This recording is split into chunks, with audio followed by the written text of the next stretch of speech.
Praise the Lord. கர்த்தரும் இரட்சகருமாகிய இயேசு கிறிஸ்துவின் மீதான நாமத்திலே வாழ்த்துகிறேன். கர்த்தர் உங்களை ஆசீர்வதிப்பாராக. இந்த இனிய நாளை காண செய்த தேவாதி தேவனுக்கு ஸ்தோத்திரம் உண்டாவதாக. இந்த நாளில் நல்ல கிருபைகளை தந்து கர்த்தர் ஆசீர்வதித்து வழி நடத்துவாராக. கலாத்தியருக்கு எழுதின நிருபம் 1வது அதிகாரம் 15வது வசனம். அப்படி இருந்தும் நான் என் தாயின் வயிற்றில் இருந்தது முதல் என்னை பிரித்தெடுத்து தம்முடைய கிருபையினால் அழைத்த தேவன். கர்த்தருடைய நாமம் மகிமைப்படுவதாக. நாம் தாயின் வயிற்றில் இருக்கும் பொழுதே கர்த்தர் நம்மை பிரித்தெடுத்திருக்கிறார், நம்மை கிருபையாய் அழைத்திருக்கிறார். எதற்காக நாம் அழைக்கப்பட்டிருக்கிறோம் என்று பார்க்கும் பொழுது ஆதியாகமம் புஸ்தகம் 2வது அதிகாரம் 15வது வசனத்திலே சொல்லப்பட்டிருக்கிற தேவனாகிய கர்த்தர் மனுஷனை ஏதேன் தோட்டத்தில் அழைத்து கொண்டு வந்து அதை பண்படுத்தவும் காக்கவும் வைத்தார் என்று.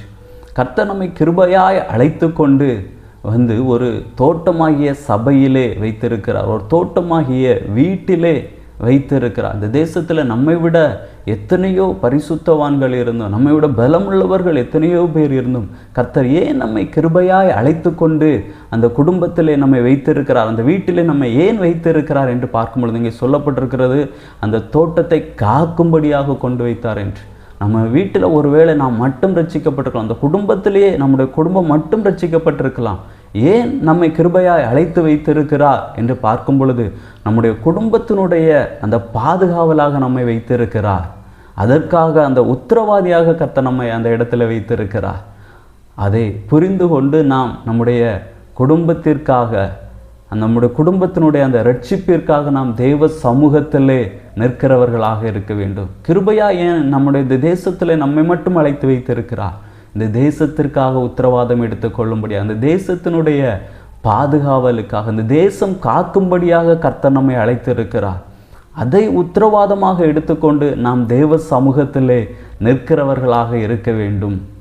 அதை புரிந்து கொண்டு செயல்படுவோம். கர்த்தர் நம்மை ஆசீர்வதிப்பார். ஜெபிக்கலாமா? நல்ல தகப்பனே, உம்மை நன்றியோடு உம்மை துதிக்கிறோம், உம்மை ஸ்தோத்தரிக்கிறோம். அப்பா, கிருபையாய் கர்த்தர் எங்களை அழைத்திருக்கிறேன். அழைத்து கொண்டு வந்து சபை என்கிற தோட்டத்தில், வீடு என்கிற தோட்டத்தில், இந்த தேசத்திலே கர்த்தர் எங்களை வைத்திருக்கிறீர். இதை பாதுகாக்கும்படியாக கர்த்தர் எங்களை அழைத்திருக்கிறீரப்பா.